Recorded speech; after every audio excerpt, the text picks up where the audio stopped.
هاي يا حلوين، كل سنة وانتم طيبين. رمضان كريم. النهاردة انا عامله لكم وصفة تتجنن. فطير من غير عجن ومن غير خبز ومن غير وحاجات كتير. سهل جدا وطعمه تحفة وريحته تجنن وخفيف بطريقة فظيعة، وهيقلب معاكي الدنيا وهتعمليه في 5 دقايق. هدخل معاكم في الطريقة على طول وهسيب لكم المكونات كلها تحت الفيديو في صندوق الوصف تقدروا تشوفوها. ما تنسوش شير ولايك على قد ما تقدروا. يلا بينا على الوصفة.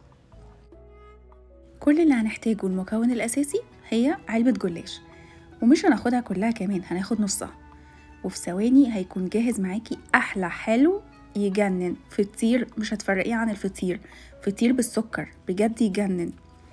هاخد نصه بالظبط وهشيل النص التاني.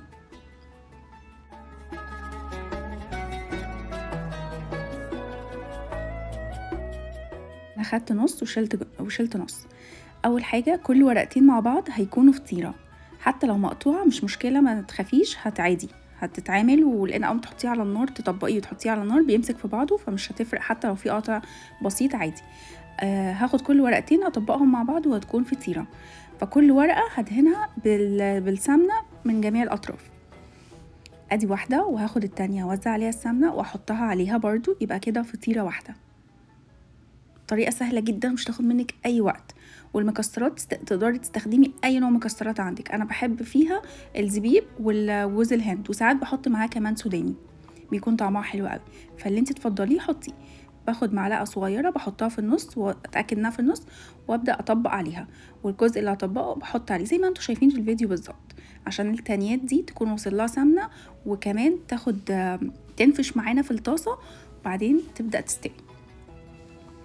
انا بستخدم طبقتين بس، وده مثالي ومظبوط جدا. ما تزوديش عن كده عشان ما يبقاش معاكي تقيل وما يستويش من جوه. انا بعمله طبقتين علشان ينفخ من جوه، يوصله بخار ويستوي من جوه، يكون طعمه حلو.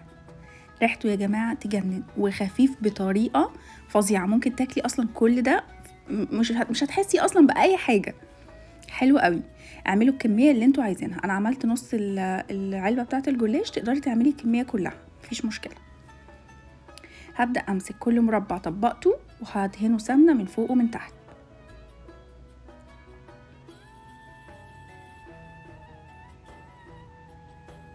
وبعد كده هروح على النار على طاسة تكون دافية والنار عليها هادية مش عالية عشان ما يتحرقش معايا، وهدهنها سمنة بسيطة وهبدأ أحط عليها الفطاير بتاعتنا.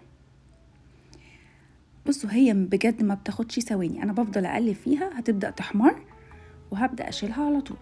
وشوفوا كمان بتكون منفوخة أول ما بيدخل جواها البخار. بصوا بتنفخ ازاي، مظبوطة بطريقة فظيعة، مظبوطة جدا، ومش هتفرقيها عن الفطير. طعم الفطير اللي بالسكر بالظبط اللي احنا نجيبه من المحلات، حلو جدا. بصوا محمرة وكريسبي من بره ولونها يجنن، وريحتها اصلا مش قادرة اقولكوا قد ايه الريحة تجنن فعلا. انا كل شوية كده بزود رشة سمنة خفيفة علشان ياخد معايا لون ذهبي من كل الجوانب. بصوا الهوا شايفين في بخار جواها، يعني استوت وممتازة وطعمها تحفة وريحتها تجنن.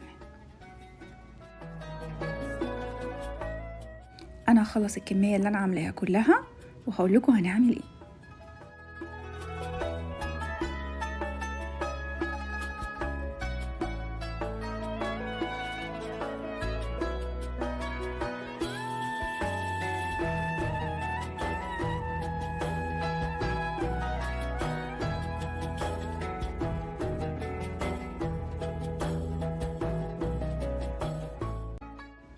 بعد كده جمعتهم كلهم وهبدأ امسك مربع مربع او مجموعة مع بعض وهقصهم مربعات صغيرة علشان تكون سهلة ان انتي تاخديها تاكليها على طول، والموضوع يبقى شكله حلو ولذيذ. وكمان عشان لما نحط عليه اللبن دلوقتي يتشرب لبن من كل جزء. بجد خفيفة وبتتاكل مرة واحدة كده في ثواني، وطعمها لذيذ وكريسبي وطرية، ممتازة بجد ممتازة.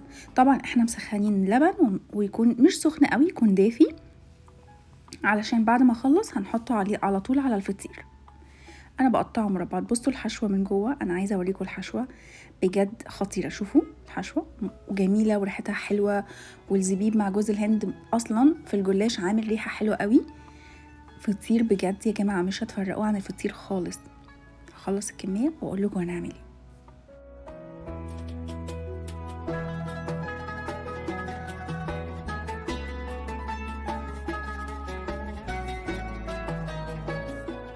انا كده خلصت وحطيته في الطبق وجاهز، تقدري تقدميه بالطريقة اللي انت عايزاها. ودلوقتي بصوا في النقطة دي يا جماعة، انا بحب طعم العسل عليه جدا جدا جدا. لو انتي بتفضلي السكر تقدري تحطي عليه السكر بودرة زي ما انتي عايزة، والكمية برضو حسب ما انتي عايزة مسكر قوي هتزودي سكر بودرة او هتزودي العسل، عايزة نص نص يا دوبك هترشي رشة خفيفة. ولو انتي بتحطي عسل وتكتل معاكي مفيش اي مشكلة، لان اول ما نحط اللبن السخن هيميكس مع بعض وهيبقى طعمه حلو والتوزيع هيبقى كويس يعني، ما تقلقيش. بعد كده رشيت شويه سكر وجوز الهند، رشيت زبيب وجوز الهند. وبعدين احط حليب يكون دافي مش بارد، وهغطيه بكميه حلوه كده كويسه، وكده يكون جاهز تقدري تاكليه على طول. مش قادره اقول لكم طعمه وريحته خيال يا جماعه. يا رب يكون الطبق عجبكم وتكون وصفه سهله وخفيفه عليكم، ويلا قومي اعمليه على طول ما تكسليش. واستنوني فيديو جديد ووصفه جديده. اشوفكم على خير. يلا باي.